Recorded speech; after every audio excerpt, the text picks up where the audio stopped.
পরিচয়ের কাছে আমরা সেই মুসলমান, ঠিক কিনা?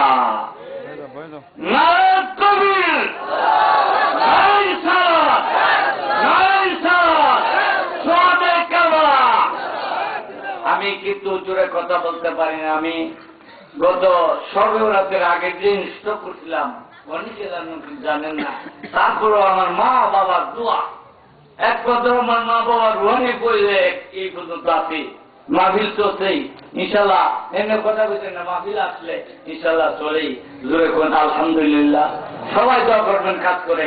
আমার মা বাবার দোয়া সবসময় যদি রাখবে রাখবে, এই রাখবে আমার বাবা আমার মাকে কাছে পাই।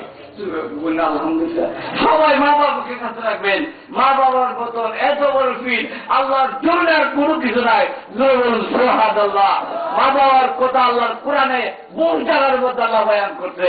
ওয়াকাদা রাব্বুকা আল্লা তা'বুদু ইল্লা ইয়াহু ওয়া বিল ওয়ালিদাইনি ইহসানা। তোমরা আমি আল্লাহর গোলামের পর, ইবাদতের পরে তোমরা খেদমত করা বেশি কাজ। আর জোরে বলুন মা বাবার। কিন্তু আমাদের দেশের মধ্যে সবচেয়ে বড় রোগ, আমরা মা বাবার খেদমত করতে পারি না। বাবা মা বাবার খেদমত ছাড়া আল্লাহর ওলি হওয়া যায় না। জোরে বলুন সুবহানাল্লাহ। মা বাবার এক একটা দোয়া আল্লাহর এক একটা আসমান করে দেবে। জোরে বলুন সুবহানাল্লাহ। মা বাপ রাজি, আল্লাহ রাজি। মা বাপ বেজার, আল্লাহ বেজার। মা বাপ হলো জান্নাতের উত্তম দরজা। জোরে বলুন সুবহানাল্লাহ।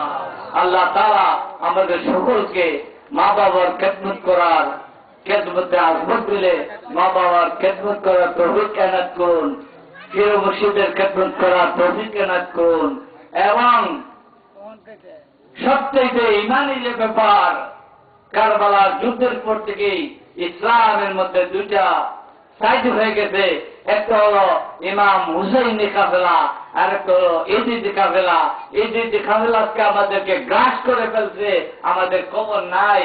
তারা দেখেন প্রতিটি দরজায় দরজায় গ্রামে গ্রামে মাদ্রাসা করে তাদের সংখ্যা বাড়ে যাচ্ছে। আর আমাদের ছেলেগুলা উর্দু হয়ে লেগেই টাকা বাড়িয়ে দেই, রুজি রোজগারের ব্যবস্থা করি। যদি এই বাহিনী ইমাম হুসেন রাদিয়াল্লাহু কাফেলা বড় করতে চান, প্রত্যেকটা সন্তানকে মাদ্রাসায় শিক্ষায় শিক্ষিত করতে হবে। কথা ঠিক কিনা? আল্লাহ তাআলা আমাদের সকলকে আজকের আলোচনা থেকে আমল করার তৌফিক এনায়েত করুন।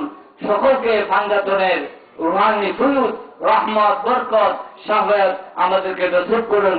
সকলে বলুন আমিন। ওয়া আখিরু দাওয়ানা আলহামদুলিল্লাহ।